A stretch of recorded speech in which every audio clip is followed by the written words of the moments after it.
Welcome to The Last Breakfast. Please enjoy the video. In this video, I will explain how to file tax returns for pensioners. First, identify all your income sources, such as pensions, annuities, and Social Security benefits. Next, check the IRS guidelines to see if your gross income requires you to file a return. Finally, collect all relevant tax documents, including Form 1099-R for retirement distributions and any other income statements. This preparation ensures a smoother filing process. The primary form for most taxpayers, including pensioners, is Form 1040. This form helps you report all your income and claim any eligible deductions. Look into common deductions like significant medical expenses, which can be substantial for seniors, or state and local taxes paid.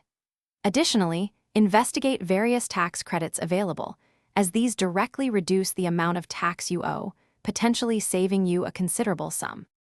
When filing, accurately report all pension and annuity income, typically found on Form 1099-R. It's important to remember that a portion of your Social Security benefits might be taxable, depending on your combined income. Also, be aware of the specific rules regarding distributions from individual retirement accounts, or IRA, and other retirement savings plans, as these can have different tax implications. You have options for submitting your return. You can conveniently e-file electronically or mail in a traditional paper return. If your financial situation is intricate, consider consulting a qualified tax professional. Their expertise can prevent errors and maximize your benefits. Remember to stay organized with your records throughout the year.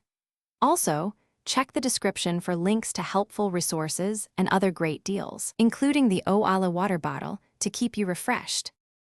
Thanks for watching. If this was helpful, leave a like and consider subscribing. See you next time.